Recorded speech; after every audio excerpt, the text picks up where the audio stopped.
నమస్తే, welcome to our channel. నేను మీ ప్రియాంకారావు. తెలంగాణలో ఇప్పుడున్న ప్రభుత్వం ఓటర్స్ ని పట్టించుకోవట్లేదా? అంటే ఓటర్స్ ఎంత ఉంటే ఏంటి, గెలుస్తున్నామా లేదా అని అనుకుంటుందా అంటే కొంచెం క్వశ్చన్ మార్క్. ఎందుకంటే సార్ దగ్గర తెలంగాణలో 96 లక్షల ఓట్లని తొలగించేసిందంట. మరి ఇన్ని 96 లక్షల మంది ఎవరు ఓట్లు తొలగించింది? ఒకరికి 3 ఓట్లు ఉన్న వాళ్ళవా, లేదంటే ఇతర ప్రాంతాల నుంచి ఇక్కడ అక్రమంగా ఉంటున్న వాళ్ళయా? అసలు దీని మీద క్లారిటీ తీసుకునే ప్రయత్నం చేద్దాం. మనతో పాటు సీనియర్ జర్నలిస్ట్ సిఎస్ రావు గారు ఉన్నారు, ఆయన అడుగుతాం. నమస్కారం సార్. నమస్తే సార్, ఏకంగా తెలంగాణలో 96 లక్షల ఓట్లను తొలగించేసింది అంటే అసలు ఈ ఓట్లు అన్ని ఎవరివి, ఎక్కడి నుండి వచ్చారు, ఎప్పటి నుండి ఉన్నాయి అనేది పెద్ద క్వశ్చన్ మార్క్. మీరేమంటారు? ఇప్పుడు తెలంగాణ ఓటర్ లిస్టు అది కనుక చూస్తే 96 లక్షల ఓట్లు సుమారుగా తీసేశారు అని అంటే ఇవన్నీ అనర్హత ఉన్నవేనగా అంతేగా లెక్కేసుకోవాలి కదా. జనరల్గా మొత్తం పబ్లిక్లో దాదాపు 4.5 కోటే ఉంటారు తెలంగాణలో. ఈ 4.5 కోటి ప్రజల్లో 4 కోట్లు అనుకుంటారు సుమారుగా. దాదాపు కోటి ఓట్లు పోయినాయి, కోటి పోయినాయి. సో కాబట్టి ఈ సర్ అనేది కరెక్ట్గా చేసినట్ట కరెక్ట్గా చేయనట్ట అనేది అర్థం కావట్లేదు. మళ్ళీ ఇప్పుడు స్క్రూటినీ పెడుతున్నారు. నిన్న 17వ తారీఖు తోటి ముసాయిదా అది వచ్చింది ఓటర్ లిస్టు. ఈ ముసాయిదా ఓటర్ లిస్టుని చూసుకొని ఒకవేళ మీరు కానీ ఓటు లేకపోతే మీరు మళ్ళా ఫామ్ ఫిలప్ చేసి ఇస్తే మేము చేరుస్తాము అని అంటున్నారు. మళ్ళీ అక్టోబర్ 19 ఫైనల్ లిస్ట్ అంటున్నారు. సో అక్టోబర్ 19 లోపల మీరు ఓటు కనుక లేకపోతే మీరు చూసుకొని మీరు చేరొచ్చు. అప్పుడు ఫైనల్ లిస్ట్ వస్తే ఫైనల్ లిస్ట్ వచ్చిన తర్వాత ఇక ఓటు మీది ఉన్నా లేనట్టే, మీరు ఇక్కడ ఉన్న ఓటు లేనట్టే. కాబట్టి మీరు అప్రమత్తం అయ్యి అవన్నీ ఫిలప్ చేసేయాలి. అసలు ఈ పరిస్థితి ఎందుకు వచ్చింది అని అంటే చాలామందికి ఈ ఫామ్స్ ఫిలప్ చేసి ఇవ్వలేకపోయారు. ఒకటి, బిఎల్ఓలు వచ్చి వాళ్ళకి కొన్ని చోట్ల ఇవ్వలేదు. ఇచ్చినా కానీ వాళ్ళు ఆ వివరాలు మొత్తం ఉంటాయి కదా, ఆ వివరాలు మొత్తం ఫిలప్ చేసి ఇవ్వడానికి కొంతమంది ఇష్టపడాలి. దాంతో దాదాపు 96 లక్షల ఓట్లు గల్లంతయ్యాయి తెలంగాణలో. అసలు గల్లంత అంటే ఇన్ని ఓట్లు అసలు ఎక్స్ట్రా ఎలా వచ్చినాయి అని అంటే నెంబర్ 1 రోహింగ్యాలు, పాత బస్తీలో రోహింగ్యాలు ఉన్నారు అని చాలా కాలం నుంచి వినపడుతుంది కదా. బీజేపీ వాళ్ళు చెప్పేది అదే కదా.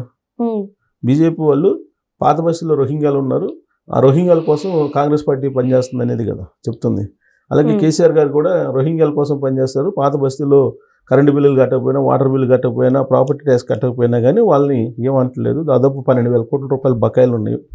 అయినా కానీ ఎవరు ఏ పార్టీ అధికారంలోకి వచ్చి అడగట్లేదు. కేసీఆర్ గారు 10 సంవత్సరాలు అడగట్లేదు. అంతకుముందు ఉమ్మడి ఆంధ్రప్రదేశ్లో ఉన్నటువంటి లీడర్లు కట్టించుకోలేకపోయారు పన్నులు.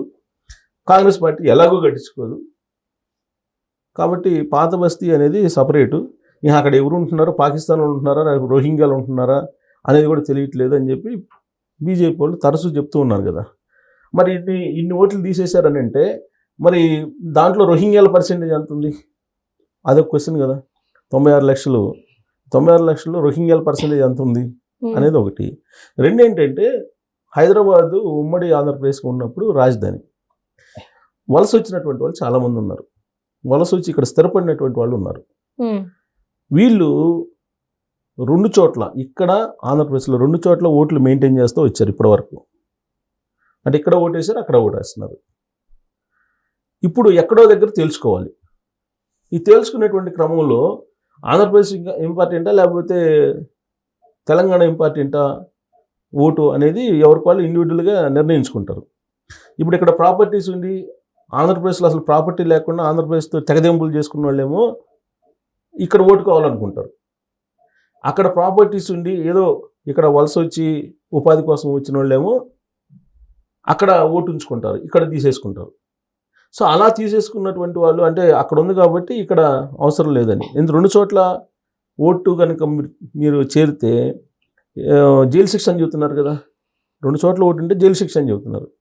సో కాబట్టి ఇక్కడ వద్దనుకొని అక్కడ కావాలనుకున్న వాళ్ళు ఉంటారు. దీంట్లో 96 లక్షల మంది అంటే రోహింగ్యాలు, తర్వాత ఈ వలస వచ్చినటువంటి వాళ్ళ జాబితా ఉంది.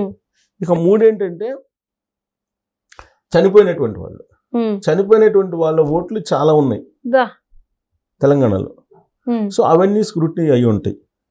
ఇవి కాకుండా ఇంకా ఏముంటాయి?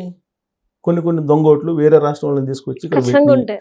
ఎందుకని ఈ మాట నేను అంటున్నానంటే 2018 అసెంబ్లీ ఎన్నికల్లో సాక్షాత్తు రాష్ట్ర ఎన్నికల కమిషనరే క్షమాపణ చెప్పాడు తెలంగాణ సమాజానికి. 5 లక్షల దొంగ ఓట్లు ఉన్నాయని చెప్పేసి ఐడెంటిఫై చేశారు. 5 లక్షలు దొంగ ఓట్లు. ఈ 5 లక్షలతోటే 2018లో కేసీఆర్ గారు రెండోసారి సీఎం అయ్యారని కదా అప్పుడు కాంగ్రెస్ పార్టీ వాళ్ళు చేసినటువంటి ఆరోపణ. సో 5 లక్షల దొంగ ఓట్లు ఉన్నాయి, ఈ 5 లక్షల దొంగ ఓట్లు మేము తీసేయలేకపోయాం అనేది అప్పుడు క్షమాపణ చెప్పాడు, బహిరంగ క్షమాపణ చెప్పాడు అప్పుడు election commissioner, Telangana election commissioner. So కాబట్టి దొంగ ఓట్లు ఉంటాయి. ఇవన్నీ స్క్రూటినీ చేస్తే 96 లక్షలు పోయినాయి.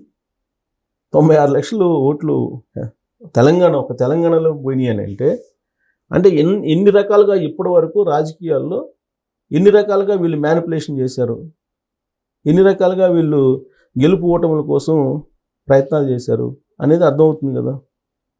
ఇప్పుడు మళ్ళా అసలు ఈ 96 లక్షలు తీసేశారు కదా, అసలు ఈ 96 లక్షలు దారుణంగా తీసేసింది ఇది ఎన్డీఏ ప్రభుత్వం అరాచకం అని చెప్పి చెబుతున్నారు. అసలు వాస్తవంగా ఓటర్ల సవరణ వచ్చిందంటే రాజకీయ పార్టీలు యాక్టివ్గా ఉండాలి. అసలు ఏ రాజకీయ పార్టీ అయినా దీని మీద అవగాహన కల్పించేటువంటి ప్రయత్నం చేసినట్టు కనిపించిందా ఈ మధ్యకాలంలో? ఎవరు ఆ ప్రయత్నం చేయాలి? బీఆర్ఎస్ పార్టీ చేయాల, కాంగ్రెస్ పార్టీ చేయాల, బీజేపీ వాళ్ళు చేయాల. అవగాహన కల్పించాలి కదా ఓటర్లలో. జనరల్గా మనకి ఎలక్షన్ ముందు ఓటర్ల లిస్టు సవరణ లిస్ట్ అని ఓటర్ల సవరణ అని వస్తుంది. అప్పుడు అందరూ ఏ పార్టీకి ఆ పార్టీలు అఖిలపక్ష సమావేశాలు కూడా పెడతారు. అధికారులతో కలిసి సమావేశం పెట్టుకుంటారు. సమావేశాలు పెట్టుకొని ఓటర్ లిస్టు సవరణ అనేటిపై ఓట్లు చేర్చుకోవటం ఇవన్నీ చేస్తారు, తీసేయటం చేర్చడం జరుగుతుంటుంది ప్రతి ఎలక్షన్ ముందు. ఆ సందర్భంగా చాలామంది యాక్టివ్గా రాజకీయ పార్టీలు మీటింగ్లు పెట్టుకొని చాలా యాక్టివ్గా మూవ్ అవుతారు, ప్రజల్లో కూడా అవేర్నెస్ కల్పించే ప్రయత్నం చేస్తారు. కానీ ఈ సర్లో ఎక్కడైనా సరే ఏ రాజకీయ పార్టీ అయినా సరే అవగాహన కల్పించే ప్రయత్నం చేసిందా? ఒక రేవంత్ రెడ్డి గారు ఓరల్గా చెప్పాడు, మీరు తెలంగాణలో ఇప్పుడు ఎస్ఆర్ నడుస్తుంది, పశ్చిమ బెంగాల్లో భారీగా తీసేసి అక్కడ బీజేపీ అధికారంలోకి వచ్చింది, ఇక్కడ కూడా అలాంటి పరిస్థితి చేస్తారు, కాబట్టి మీరు హైదరాబాద్ వదిలిపెట్టి గ్రామాలకు వెళ్ళండి, బూత్ లెవెల్లో ఏం జరుగుతుందో చూడండి, బూత్ లెవెల్లో ఓట్లు ఎన్ని ఉన్నాయో ఎన్ని తీసేసారో చూడండి అని చెప్పి ఆయన చెప్పాడు. కానీ చెప్పిన దాని ప్రకారం వాళ్ళు మూవ్ అయినట్టు కనిపించట్లేదు కదా కాంగ్రెస్ పార్టీ వాళ్ళు కూడా. బీఆర్ఎస్ పార్టీ వాళ్ళు అయితే పెద్ద యాక్టివ్గా ఏం కనిపించట్లేదు ఈ ఓట్లు చేర్చే దాంట్లో తీసేసే దాంట్లో. మరి ఇది 96 లక్షలు ఓట్లు పోవడానికి, 96 లక్షలు ఓట్ల జాబితాలో కనిపించకుండా గల్లంతు కావడానికి ఇన్ని రకాల రీజన్స్ ఉన్నాయి. సరే ఇప్పుడు అయిపోయింది, 96 లక్షలు అంటే ఇది మేజర్ ఓట్.